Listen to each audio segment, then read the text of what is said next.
Alhamdulillah Rabbil Alamin. Hamdal hamidin, hamdal mustaghfirin, hamdal syakirin, hamdal dhakirin, hamdal sabirin. Nahmaduhu nasta'inuhu nastaghfiruh. Wa na'udhu billahi min shururi anfusina wa min sayyiati a'malina. Man yahdihillahu fala mudilla lahu wa man yudlil fala hadiya lahu. Ma ba'd.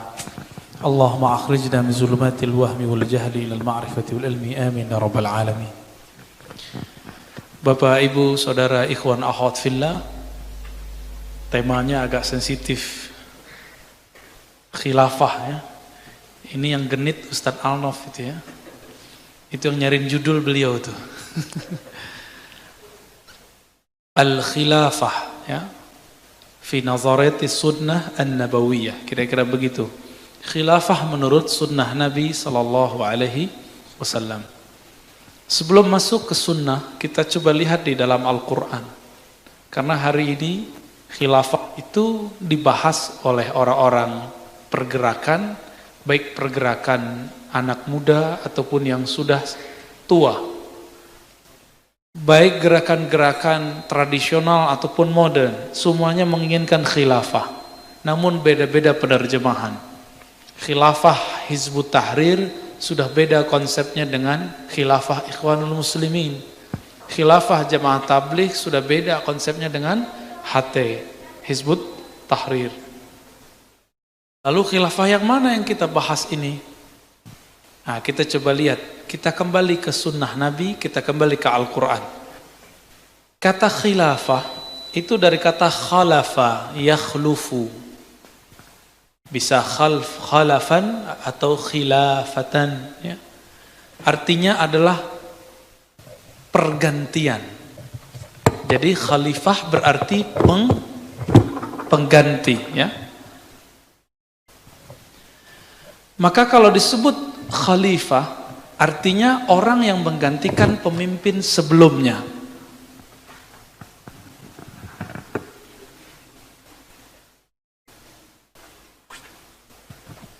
Jadi kalau disebut khalifah, contohnya Abu Bakar As-Siddiq dapat gelar Khalifatur Rasul. Cuma Abu Bakar As-Siddiq, enggak ada yang lain. Apa arti Khalifatur Rasul? Pengganti Rasulullah sallallahu alaihi wasallam. Maka setelah beliau baru bergelar Amirul Mukminin. Amir, pemimpin mukminin, orang beriman. Jadi yang dapat gelar Khalifatul Rasul cuma Abu Bakar As-Siddiq.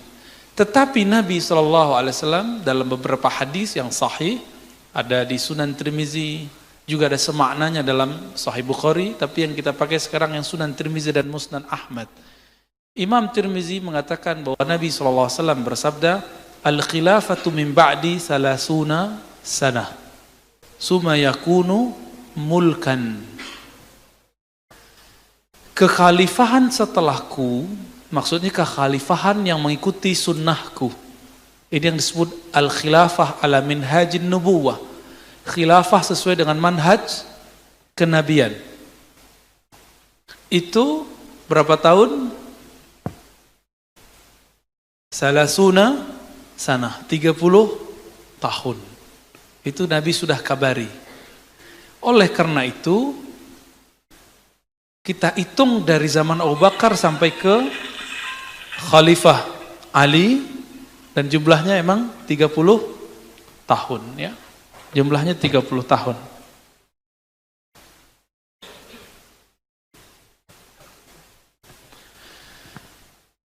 Ini yang disebut tanabbu. Apa arti tanabbu? Ramalan Rasulullah sallallahu alaihi wasallam. Tsumma yakunu mulkan. Lalu kembali kepada sistem mulk. Apa arti mulk? Bukan kembali juga, berubah menjadi mulk, kerajaan. Orang Arab tidak mengenal sistem kerajaan. Sistem kerajaan diadopsi dari Romawi dan Persia. Berarti kerajaan itu tidaklah sebenar-benarnya disebut kekhalifahan. Maka Bapak Saudara makan Allah, ikhwan akhwat fillah, yang disebut kekhalifahan itu berhenti di Ali bin Abi Thalib. Jadi khilafah Bani Abbasiyah, kalau khilafah Bani Umayyah sebelumnya, dan khilafah Turki Utsmani itu bukanlah khilafah yang Nabi maksud. Jadi kalau orang mengatakan, ayo kita kembali ke masa kejayaan Turki Utsmani, saya katakan tidak, bukan khilafah itu yang kita mau. Khilafah Turki Utsmani itu monarki, dari ayah turun ke anak atau turun ke putra mahkota. Putra mahkota bisa saudaranya, bisa ponakannya, bisa pamannya. Arti monarki itu kekuasaan yang dikuasai oleh sekelompok keluarga. Jadi itu tidak Islami. Namun, apakah ada pemerintahan Islami? Di Quran itu pemerintahan Islami cuma satu, ya'dilu huwa aqrabu lit taqwa. Berbuat adillah engkau, itu lebih dekat kepada ketakwaan. Oke, itu di hadis. Sekarang kita rujuk kepada Al-Quran yang lebih otentik. Di Quran, kalimat khalifah muncul 2 kali. Berapa kali? Antum cek sendiri ya. Khalifah muncul 2 kali. Yang paling dihafal orang, Allah berfirman kepada para malaikat, wa iz qala rabbuka lil malaikati inni ja'ilun fil ardi khalifah. Ketika Rabbmu berkata kepada para malaikat, sesungguhnya aku Allah ja'il, menjadikan di muka bumi ini khalifah. Apa arti khalifah tadi? Berarti sebelum Nabi Adam sudah ada makhluk. Apakah itu makhluk bernama malaikat, jin, atau hewan, kita tidak tahu. Sampai dulu guru saya, Maulana Hasan Basri Jalil, gelarnya Datuk Sati, itu di Piladang Payakumbuh. Itu canggih sekali cara berpikirnya. Kami belum berani ngomong begitu, beliau sudah ngomong, jangan-jangan ikan lebih tua daripada Adam. Wah, kita kaget juga. Kalau muncul sekarang mungkin disebut liberal kali. Tapi pas kita baca kitabnya, emang ada. Buka kitab Al-Bidayah wa Nihayah, sebelum Nabi Adam turun ke bumi, itu sudah ada ikan, sudah ada ayam, sudah ada monyet. Jadi jangan-jangan Darwin itu yang dia ambil fosilnya, si monyet-monyet itu, kera-kera itu, dia kira itu Nabi, dia kira itu manusia. Ya. Itu muncul 2 kali. Yang paling jelas dan paling relevan dengan kita, itu kalimat yang kedua, di surat Shad. Silakan dicari, ya Dawud, wahai wa Dawud, inni ja'iluka, inna ja'alna. Hafal nggak Ustaz? Ya. Fil ardi khalifatan. Ya, silakan kalau salah dibenerin para hufaz. Ya. Shad, ya, kita belum takrir dulu nih. Kami menjadikan engkau di bumi khalifatan. Lalu ada sifatnya di situ, agar berhukum bil haqqi, dengan cara yang hak dan tidak mengikuti hawa nafsu. Jadi ciri-ciri kekhalifahan itu ada di surat Shad. Cirinya 2 aja. Al-hukmu bil haq, yang kedua adamu ittiba'il hawa, tidak mengikuti hawa nafsu. Maka Ibnu Khaldun menulis kitab Muqaddimah Ibnu Khaldun, merumuskan beda khilafah dengan sani khilafah adalah al-hukmu bisyariah, berhukum dengan hukum syariah. Itu yang disebut dengan al-haq, dan menjauhi hawa nafsu. Masalahnya, apakah di zaman Bani Umayyah berhukum dengan hukum Al-Quran? Hukum al-haq? Enggak semua. Oleh karena itu dalam Musnad Ahmad itu ada hadis yang panjang, setelah khilafah ala minhajin nubuwah itu berubah menjadi mulk, ya. Khilafah yang mulkun, ya. Pemerintahan adon itu yang masih menggigit, masih berusaha menggigit, berpegang teguh dengan Quran dan Sunnah meskipun lepas-lepas. Namun kemudian berubah menjadi jabbaran. Apakah kita di zaman jabbaran? Ya, insya Allah ini penghujungnya. Penghujung mulkan jabbaran, periode ketiga adalah habisnya sistem demokrasi. Coba lihat, ya, udah habis belum sistem demokrasi?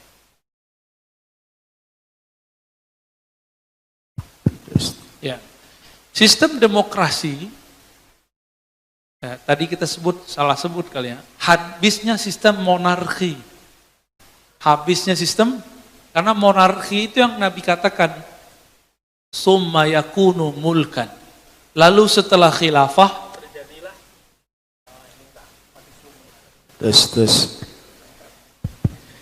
menjadi mulkan, monarki, kerajaan, turun dari ayah ke anak atau dari raja ke putra mahkota.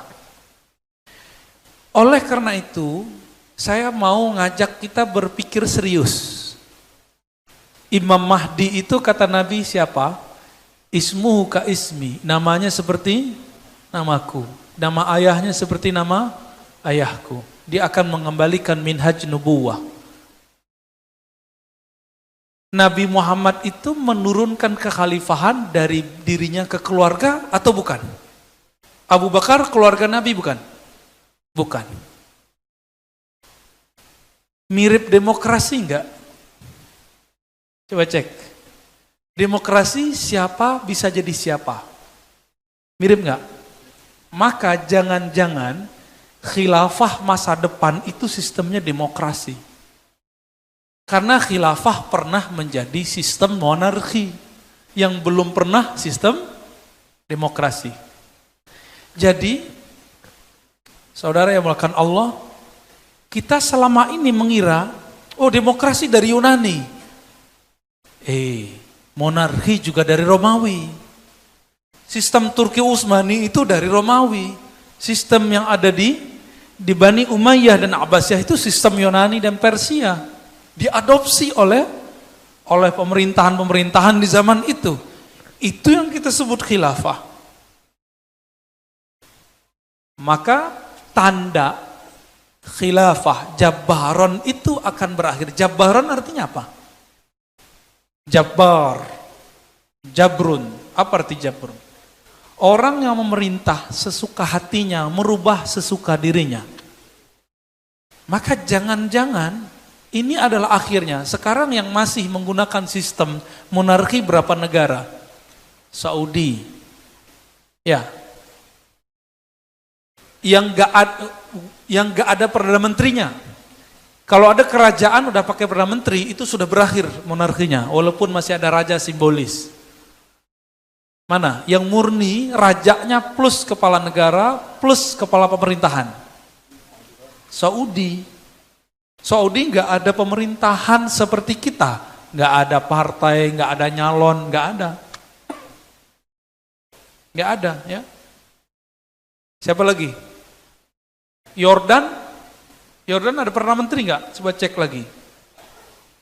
Karena seorang ulama dari Turki, Syekh Nazim almarhum mengatakan sekarang yang zuriat Rasulullah jadi pemimpin adalah pemimpin Yordan, karena keturunan Bani Hashim juga. Wallahu alam, ya, kita nggak tahu. Ya, cek lagi deh. Maka Allah telah kasih kesempatan orang-orang Yordan itu menguasai Al-Quds. Jadi sekarang Masjid Al-Quds itu bukan dikuasai Palestina, enggak juga Israel. Tapi takmir masjidnya Al-Quds itu adalah orang Yordan, karena Israel sama Palestina berebut. Muncullah kemudian yang ketiga, yaitu Yordan.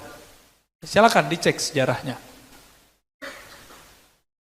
Ini setelah kami meneliti bab-bab khilafah bertahun-tahun semenjak kami memulai kajian-kajian khilafah dan mengikuti pergerakan-pergerakan itu semenjak masih remaja. Ya. Sekarang masih remaja nggak nih Ustaz mukanya? Gimana Ustaz? Perasaan masih remaja, tapi pasti di umur udah tua juga bercermin udah banyak uban juga ya. Maka euforia yang kami dulu baca itu sekarang ada di adik-adik remaja. Dulu buku-buku tentang umur umat 1500 tahun itu saya khatam sudah ya. Ternyata pas belajar hadis banyak hadis itu dhaif. Tapi bikin semangat emang. Dulu belum ada YouTube ya. Akhirnya kita baca buku berjam-jam, diulang lagi sampai 5 kali khatam, hafal isi bukunya.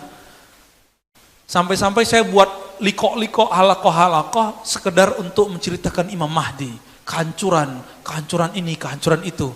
Tapi lama-lama mikir, saya pantaskah menjadi tentara Al-Mahdi? Antum udah pantas belum? Ya. Jadi nggak usah galau masalah kemunculan Al-Mahdi dan Dajjal. Pantaskan diri jadi pengikut Al-Mahdi. Ciri-ciri Al-Mahdi, Al-Mahdi artinya imam yang dapat hidayah, bukan imam yang dapat hoax. Ngomong Imam Mahdi, berita hoax dengan berita tidak hoax udah nggak bisa bedain, apalagi hadis palsu sama hadis sahih. Maka ciri-ciri pengikut Mahdi itu mereka tidak mungkin terjebak hoax. Hoax itu arti lainnya adalah dajjalun. Orang yang banyak hoaxnya disebut dajjalun. Maka Dajjal itu adalah raja hoax. Hati-hati. Dajjal artinya apa? Raja hoax, bukan Ahok. Itu udah lewat masanya ya. Jadi percaya atau tidak, ketika awal hancurnya Turki Utsmani, itu tuh dibuat multaqo, konferensi ulama sedunia, salah satunya ayah Buya Hamka dikirim ke sana bersama temannya Syekh Abdullah Ahmad. Dikirim ke sana, ke Mesir. Di Mesir, kok enggak di Turki Utsmani? Karena Turki Utsmani sudah dihancurkan oleh Kemal. Yang oleh ulama-ulama sebagian bukan disebut Kemal Ataturk. Ataturk artinya bapak Turki. Tapi bagi ulama yang anti Kemal, karena Kemal ini pluralis, liberalis, itu disebut sebagai adu Turk, musuh dari Turki. Wallahu alam ya. Tapi kita lihat memang iya, sekuler sekali, sampai pernah azan diganti pakai bahasa Turki. Orang Turki dulu nulisnya pakai Arab, khotnya Arab. Sekarang semuanya pakai bahasa teks Latin ya. Ketika teruntuh 1924 Turki Utsmani, di tahun berikutnya dibuatlah konferensi di Kairo. Waktu itu Ustaz Arnof, Ustaz Hanafi dan Ustaz Rizki ya, Kofur ya, itu belum ke sana. Itu belum ke sana ya, belum lahir juga ya. Muncullah Syekh Azhar menceritakan tentang konsepsi-konsepsi kewajiban harus bangun khilafah pakai mazhab fikih ABCD. Orang kita ini, khususnya orang-orang Melayu di Sumatera, orang-orang Minang, orang-orang Melayu, orang Jambi, bahkan orang Bugis, itu biasa debat guru jadi biasa. Beda sama orang Jawa yang adabnya mungkin sedikit lebih halus. Orang kita justru itu yang disebut beradab. Bener gak? Yang bisa debat guru itu disebut beradab gitu. Kalau di Jawa, yang gak debat guru disebut beradab, udah beda standar. Maka kalau ke Jawa jangan pakai adat Sumatera ya. Kalau begitu juga sebaliknya. Syekh Abdul Karim Amrullah, Walid Buya Hamka, orang tua Buya Hamka, langsung angkat tangan, afwan ya Syekh. Ente dari tadi ceramain kita sudah tahu semua apa yang ente jelasin. Kaget semua orang Arab. Ulama-ulama Arab gak ada yang berani mengkritisi Syekh Al-Azhar lagi ngomong. Akhirnya apa kata beliau? Udahlah, gak usah bahas ikhtilaf fikih lagi. Sekarang langkah konkretnya apa? Mau bikin apa multaqo ini? Mau membiarkan khilafah tidak berdiri? Mau lanjut saja ke daulah-daulah Islamiyah saja? Jadi pecahan dari khilafah itu cukup negara-negara, nation state, negara-negara bangsa, bukan negara khilafah. Akhirnya mereka debat lagi, nggak selesai lagi. Multaqo konferensi internasional itu tidak membuahkan apapun, tapi yang pasti mereka sepakat untuk tidak sepakat. Sepakat untuk tidak sepakat bangun khilafah, ataupun mereka sedang bingung, kita mau buat khilafah kayak gimana? Kenapa? Yang ikut konferensi cuma ulama, umaroknya nggak ada. Walhasil konferensinya seperti asap, nggak ada hasilnya. Tapi karena beliau berdebat, diundang ke Al-Azhar, lalu diminta presentasi, ternyata Syekh Abdul Karim ini lama ngaji di Mekah dan pernah ngajar di Mekah. Murid Syekh Ahmad Khatib Minangkabau dan murid juga Syekh Bakri Syata. Walhasil fasih Arabnya luar biasa, karyanya juga bagus, didaulatlah saat itu dikasih doktor honoris causa dari Al-Azhar, doktor pertama.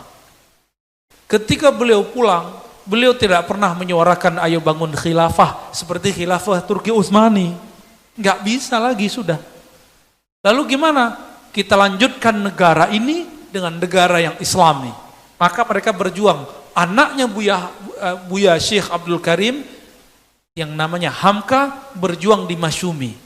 Masyumi sebelum Masyumi partai itu adalah tim musyawarah besar ya umat Islam sebelum ada Istiqlal Indonesia, sebelum ada Indonesia merdeka, itu sudah ada majelis tinggi disebut Masyumi juga. Namun setelah merdeka baru disebut partai Masyumi.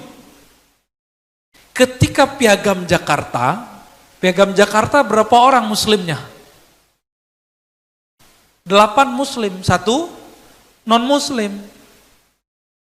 Di situ ada anak dari Hadratus Syekh Hasyim Asy'ari. Ya. Di situ ada ulama-ulama besar. Dan semua mereka menerima yang tadinya Piagam Jakarta itu kewajiban menjalankan syariat Islam, bagi pemeluk-pemeluknya dirubah yang lebih umum dan lebih ikhlas, ketuhanan yang Maha Esa.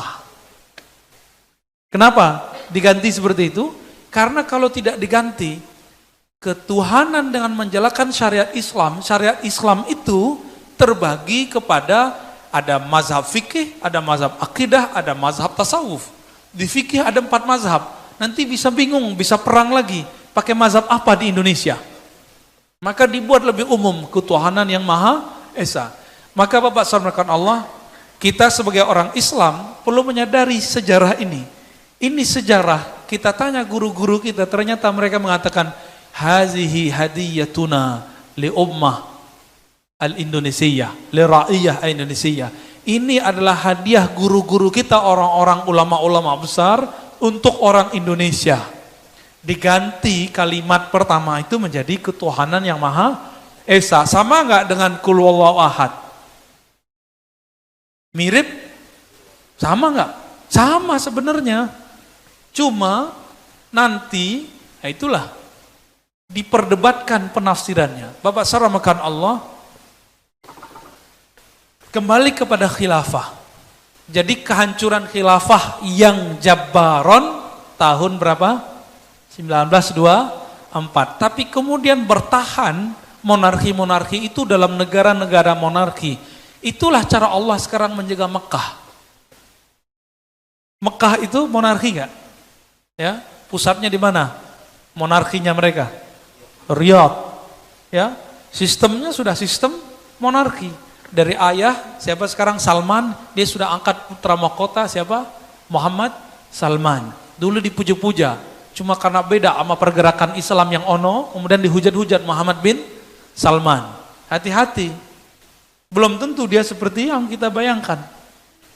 Jadi orang-orang yang kita puji hari ini belum tentu terpuji, orang-orang yang kita caci esok hari belum tentu mereka tercelah, belum tentu. Maka saya paling susah menerima kabar berita.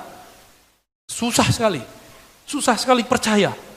Jangankan itu, hadis pun kalau belum saya teliti saya nggak percaya.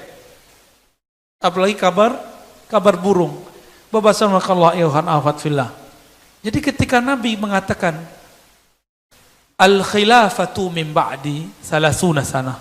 Kekhalifahan setelahku cuma 30 tahun. Itu kabar gembiranya. Tapi kabar kurang gembiranya apa? Setelah itu kembali menjadi monarki. Monarki ini dibagi 2 dalam hadis Imam Ahmad. Monarki yang masih megang syariat, yang kedua monarki yang jabbaran otoriter. Dan zaman itu sekarang sudah mulai berkurang. Bapak Ibu yang melakukan Allah, meskipun saya tidak nyoblos presiden yang baru dilantik ini, karena saya nggak ada urusan sama dia, ya. Tapi saya kemana-mana ceramah nggak pernah ditangkap. Artinya, siapapun presiden di Indonesia itu sudah nggak otoriter amat. Maka Indonesia sudah siap untuk menyambut Imam Mahdi. Itu maksudnya. Tapi negeri-negeri yang masih monarki itu belum siap. Maka nanti ciri-ciri Imam Mahdi akan datang, negara-negara Islam di dunia akan hilang semua monarkinya. Kenapa? Nabi SAW mengatakan akan muncul khilafah ala minhajin nubuwah yang tidak monarki lagi. Tapi sayang sekali ini kabar kurang sedapnya. Itu cuma 7 sanawat, itu cuma 7 tahun. Jadi Imam Mahdi nanti berkuasa cuma tahun. Itu sedihnya. Namun jangan sedih dulu ya. Antum sampai ke zaman itu juga belum tentu ya. Jangan sedih dulu lah ya. Dan hadis-hadis ini rata-rata hasan. Namun tidak ada hadis yang sahih yang menyebutkan bahwa tanggal berapa, tahun berapa. Oleh karena itu semua hadis yang mengatakan tahun 1441, 1000 berapa itu semua hadisnya dhaif, palsu. Enggak ada. Ya. Kita enggak usah percaya itu. Nah, ini yang harus ditegaskan, ya. Maka enggak usah galau masalah Imam Mahdi. Kembali ke Nabi sallallahu alaihi wasallam. Nabi mengatakan apa tadi? Kekhalifahan setelahku 30 tahun. Kita cek. Sistem kekhalifahan di zaman Nabi, bukan di zaman Nabi, di zaman khalifah yang 30 tahun itu apa saja? Kita cek. Abu Bakar As-Siddiq dipilih langsung bukan? Dipilih langsung bukan? Dipilih langsung, itu adalah demokrasi pertama dalam Islam. Lebih demokratis daripada Yunani. Maka, jika sekarang kita milih langsung, kita bukanlah meniru orang-orang Yunani. Kita sedang menghidupkan kembali kejayaan politik di zaman Abu Bakar As-Siddiq. Milih langsung. Milih langsung. Dengan teknologi sekarang itu sangat mungkin. Sangat mungkin. Dulu langsung aja, langsung. Aku baiat engkau, wahai Abu Bakar. Langsung semuanya. Dan itu lebih dahsyat daripada nyoblos. Karena nyoblos masih bisa curang katanya ya. Wallahu alam. Karena sudah disidang. Oke lah, kalau sudah disidang kita serahkan kepada Allah. Kita serahkan kepada Allah. Kalau mereka emang bohong, Allah hisab. Kalau enggak, kita korban hoax. Antum yang mana? Nah, maka ya sudah, kita move on aja ya. Kita tinggalkan persoalan itu. Abu Bakar wafat, Umar dipilih, sistem pemerintahan untuk pemilihannya apa? Sistem pemilihannya. Abu Bakar wafat, apa kata Abu Bakar? Kalau aku meninggal, maka Umar yang naik. Itu sistem apaan tuh? Ada nggak di monarki? Nggak ada. Ada nggak di demokrasi? Nggak ada. Ini namanya wasiat. Wasiat. Kalau monarki pakai putra mahkota, nggak pakai wasiat. Oke? Itu udah dua sistem. Udah dua sistem khilafah. Apakah mereka ahli bid'ah? Enggak. Nabi enggak pernah ajarkan dan ini amrun maftuh. Ini perkara terbuka. Yang ketiga, Umar sebelum wafat beliau sudah kumpulkan orang-orang Arab sekitar Mekah Madinah yang kemudian dipilih perwakilannya. Ada perwakilannya Abdurrahman bin Auf, ada Talha, Zubair, ada Ali, ada Utsman. Ya, disebut dengan tim formatur atau ahlul hil wal aqd. Wal aqd atau al aqd Ustaz. Al aqd ya. Al-hil wal-aqd yang bisa nurunin sama mengakadkannya. Kita sebut hari ini MPR. MPR itu mereka perwakilan masyarakat yang punya hak mengangkat dan menurunkan persis sama. Persis sama. Tapi ternyata sistem itu juga sudah pernah ada di Yunani. Pertanyaannya, apakah Umar adopsi? Kita nggak tahu. Umar adopsi atau tidak, kita nggak tahu. Setelah Umar wafat, maka orang-orang perwakilan ini mundur semua kecuali Ali dan Utsman. Abdurrahman bin Auf mundur, Talha mundur, Zubair mundur, mengatakan apa? Kami tidak berhak, kami masih muda dibandingkan Anda, walaupun mereka sudah tua. Waktu itu Utsman umurnya 70 tahun, Ali masih muda. Hasilnya Ali pun kemudian menghormati yang tua. Siapa? Utsman, karena Utsman pernah menikahi 2 putri Nabi, sedangkan Ali hanya menikahi 1 putri Nabi. Jadi lebih mulia mana tuh? Wallahu alam. Nanti debat lagi ya. Akhirnya Utsman jadi khalifah. Inilah mulai fitnah pertama dalam Islam. Ketika Utsman memerintah, Utsman ini kan orangnya lembut dan banyak inovasi. Inovasi kita sebut bid'ah. Tapi bid'ah kan kita sudah bahas, tidak semua bid'ah itu sesat. Dia buat azan 2 kali, dia pugar masjid, dia kumpulkan Quran, disalinlah Quran. Para nabi tidak pernah melakukan itu. Tapi tidak ada yang berani mengatakan, hei Utsman, ente ahli bid'ah. Nggak ada yang berani. Nggak ada yang berani. Akhirnya Utsman mengirim anak Abu Bakar, Muhammad bin Abu Bakar, untuk menjadi gubernur di Mesir. Tapi di tengah perjalanan tiba-tiba ada penyusup. Utsman habis kehilangan stempel yang ada di cincinnya. Dibuat stempel baru. Stempel yang itu adalah stempel kenabian dari Nabi turun ke Abu Bakar ke Utsman. Utsman hilang, lalu dibuatlah stempel baru. Ketika Muhammad bin Abu Bakar di perjalanan bawa pasukan beberapa orang, tiba-tiba datang orang ini bawa stempel. Stempel yang hilang itu. Jadi ada yang nyuri. Apa kata si orang ini? Hei Muhammad bin Abu Bakar, kamu dibatalkan jadi gubernur. Pulang. Pulanglah. Muhammad bin Abu Bakar terima. Tapi pengikutnya tidak terima. Nah, kadang-kadang emang yang merusak imam itu pengikutnya. Yang merusak ustadz itu orang kiri kanan sampingnya. Kadang-kadang begitu. Coba aja antum melihat. Muhammad bin Abu Bakar dikompori, masa kamu sudah diangkat? Kamu kan anak khalifah pertama. Terus tiba-tiba diberhentikan. Ini Utsman gak bener ya. Akhirnya pasukan itu bawa kawan-kawannya ke Madinah. Rumah Utsman dikepung 40 hari 40 malam. Di hari ke-40 Utsman bermimpi ketemu Nabi ingin menjemputnya. Diceritakan ke Abu Hurairah. Dan ternyata kata Abu Hurairah, hari itu adalah hari wafatnya Utsman setelah ditusuk berkali-kali, dikeluarkan isi ususnya, dan Utsman masih bisa hidup, masih bisa baca Quran. Qurannya masih ada bercak darahnya.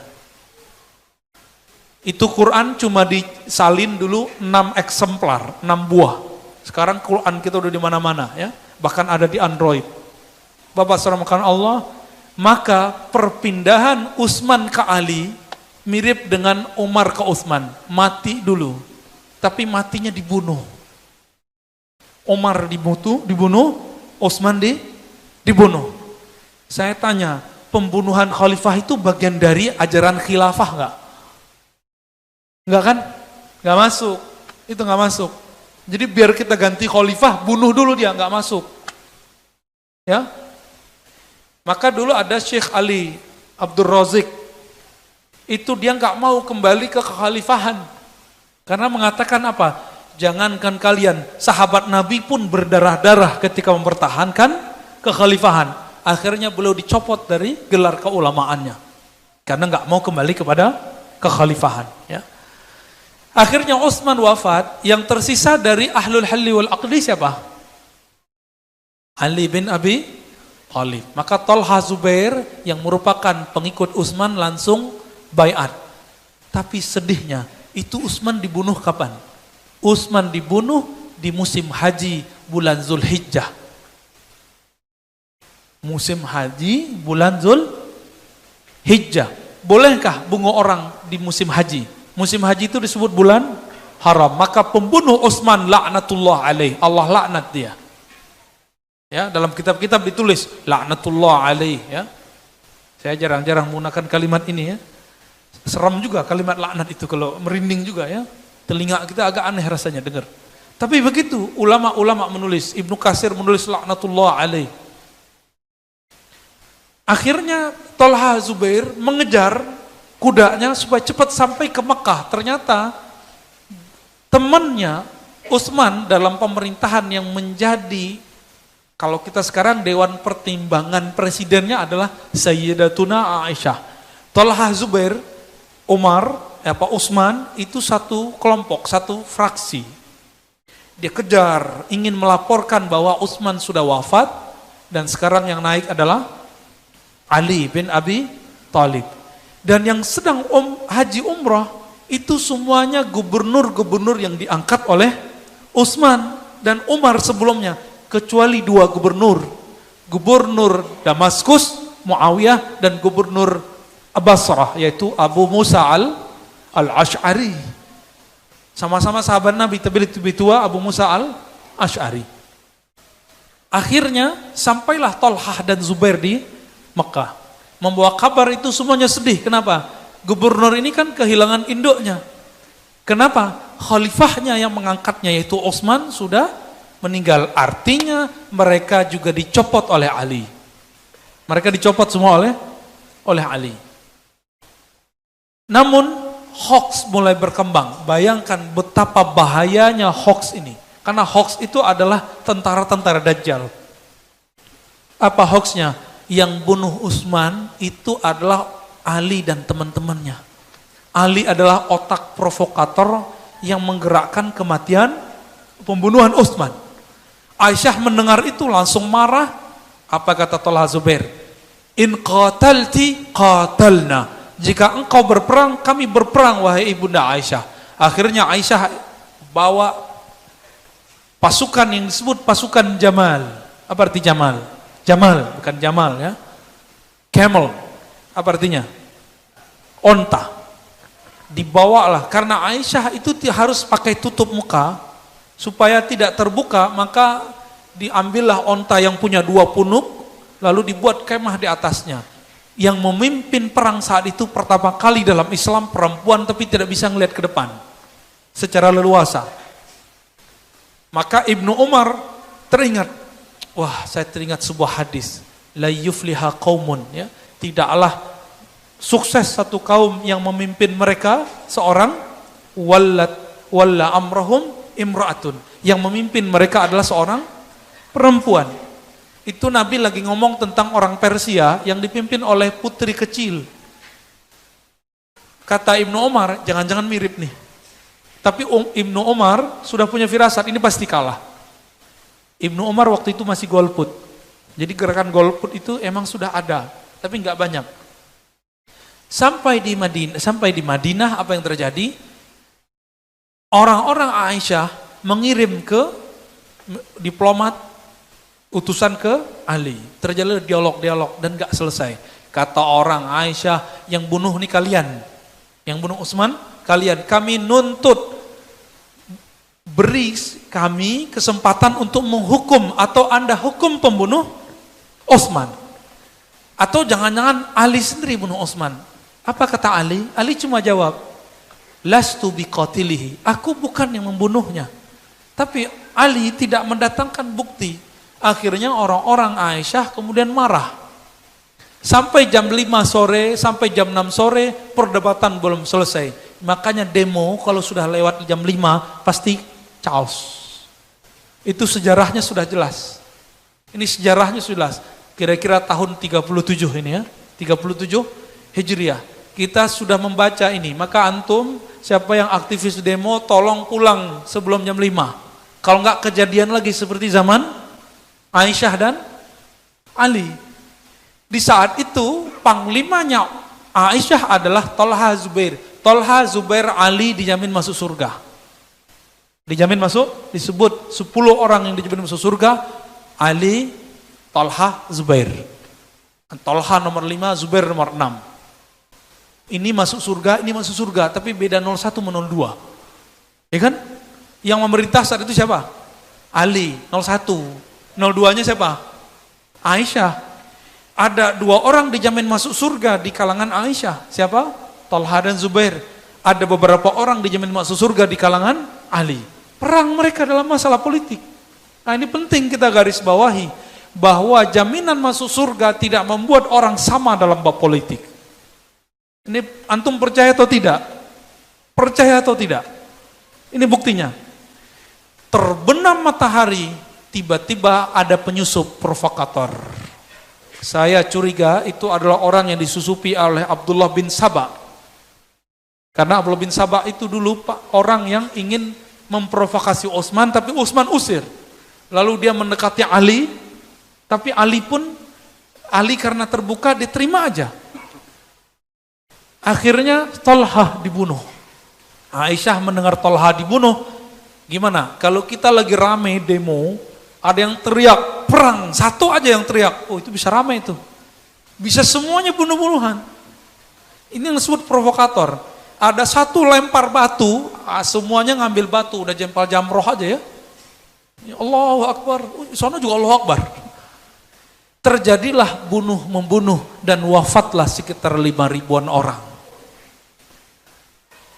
2/3 dari kelompok Aisyah, 1/3 dari Ali. Mau begitu diulang lagi? Mau diulang lagi nggak? Saya nggak mau. Ya, maka kita tidak menfatwakan, kita ngikut ulama kita ya. Kita tidak memfatwakan demo itu haram, tapi kita memfatwakan anarkis haram. Sepakat? Nggak perlu masuk ke MUI yang itu ya. Semua kita udah tahu. Dan adik-adik yang suka demo, bapak-bapak yang masih hobi demo, jam 5 sore pulang. Kenapa? Sejarah jangan diulang. Sejarah jangan diulang. Akhirnya Aisyah kalah. Ali kemudian disebutkan dalam sejarah yang sahih mengatakan kepada istri Nabi, "Wahai ibunda Aisyah, sudahlah, kita cukupkan perang. Sudah banyak yang mati. Aku antar engkau ke tempat." Akhir dikawal oleh banyak orang ke rumah Aisyah. Semenjak saat itu Aisyah kemudian lebih banyak diam dalam masalah politik. Tapi ternyata Aisyah punya konflik lama dengan Ali. Antum pernah dengar hadisul ifki? Hadis mengenai Aisyah dituduh berselingkuh. Pernah? Lalu Ali mengatakan ke Nabi, Aisyah di kamar. Apa kata Ali? Ya Rasulullah, talikha. Udahlah ya Rasulullah, talak saja Aisyah, kan banyak cewek-cewek di Madinah. Banyak awewe di Madinah. Apa kata Nabi? Nabi diam. Nabi nunggu wahyu. Aisyah dengar. Nah, ini kalau istri-istri antum itu dengar ya. Ada tiba-tiba orang ngomong, tat, mas, itu talak aja istrimu.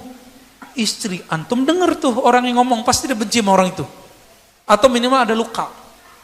Jadi Aisyah punya luka terhadap Ali. Tapi bukan kebencian iman, cuma ke emosional sebagai seorang perempuan. Maka tidak benar orang Syiah mengatakan man abghada aliyan fahuwa munafik. Siapa yang membenci Ali munafik. Itu benci karena Allah. Benci iman, bukan benci emosional yang itu, enggak masuk.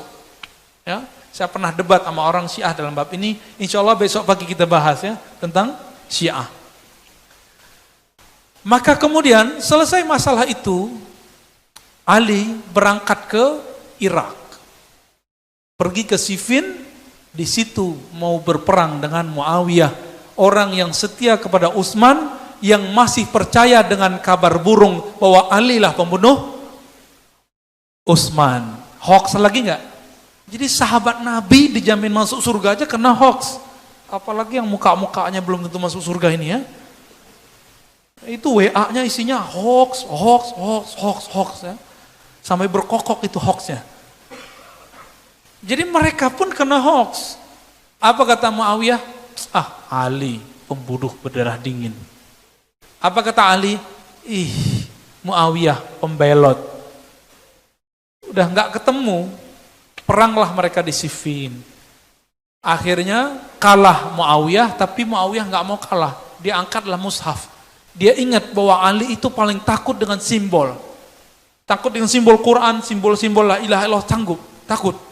Akhirnya Ali mengajak, ayo kita damai, kita diplomasi. Dibuatlah namanya tahkim. Diutus dari Ali, diutus dari Muawiyah. Kalahlah Ali, pendek ceritanya begitu. Maka muncullah sistem yang berikut. Udah berapa? Tadi pemilihan langsung, wasiat, perwakilan.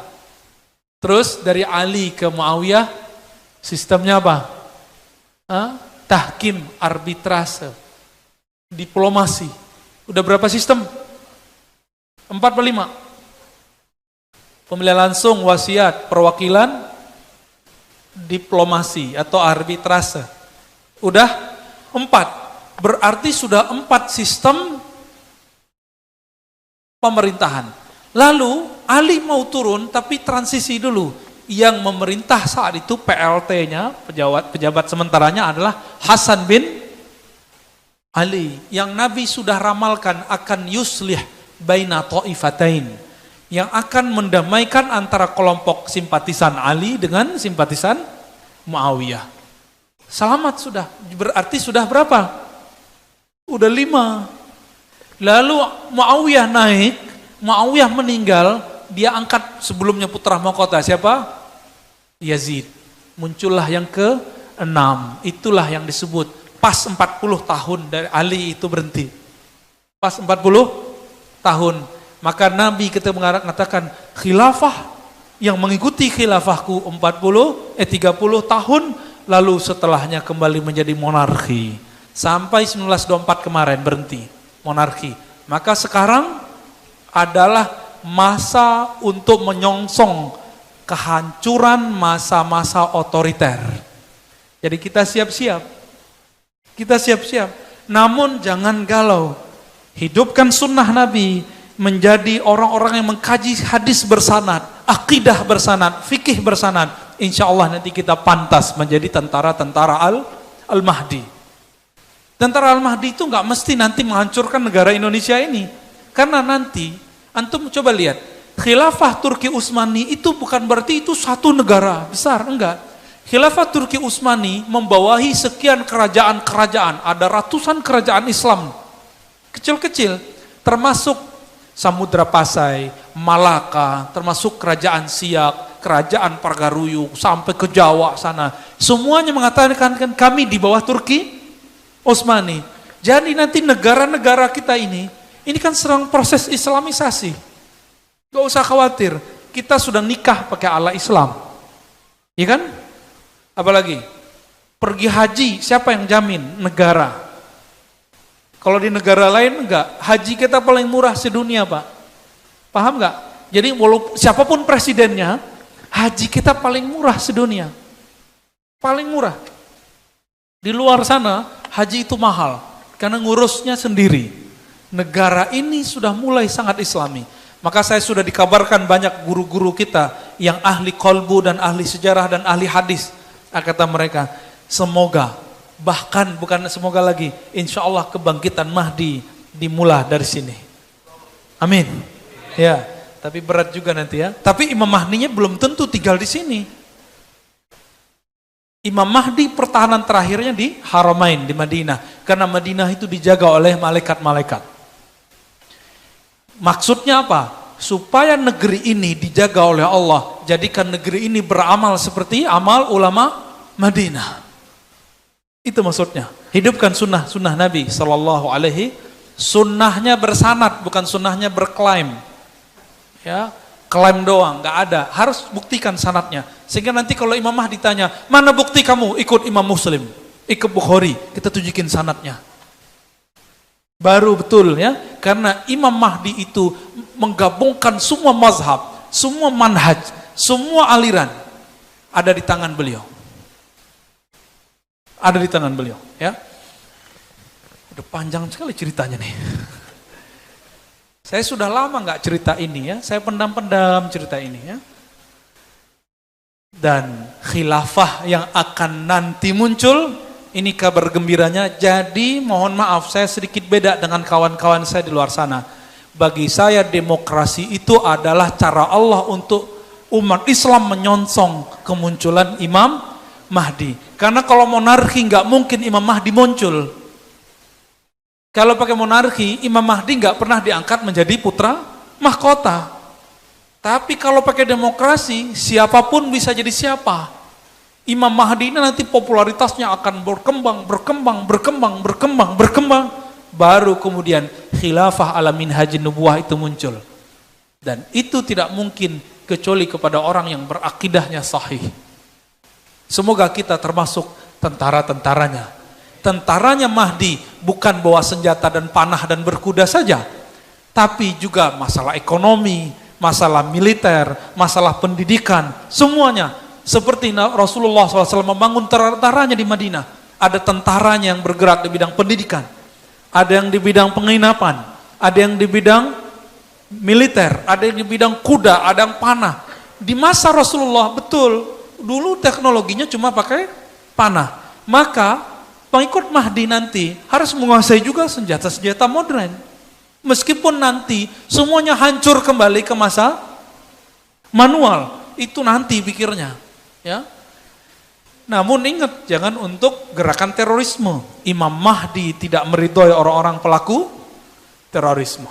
Enggak. Ya. Tapi di Indonesia sudah banyak Imam Mahdi ya. Di Dumai sudah ada satu tuh, udah wafat juga ya. Udah jadi Imam Mahdi bentar lagi ya. Nggak nyampe 7 tahun jadi imam dia. Berarti nggak cocok dengan hadis itu.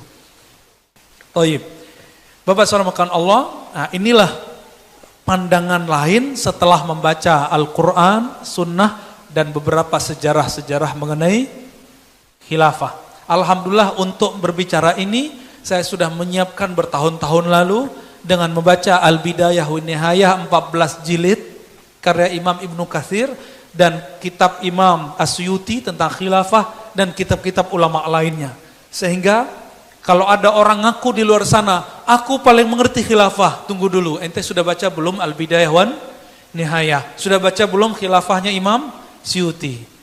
Kalau ilmunya pakai Google doang atau pakai buku-buku terjemahan doang, kita nggak percaya. Ya. Namun saya tidak mengatakan saya paling mengerti tentang khilafah. Pasti ada yang lebih. Fawqa kulli dzi ilmin alim. Di atas orang alim ada orang alim. Bapak saudara makan Allah, tafadhol kalau ada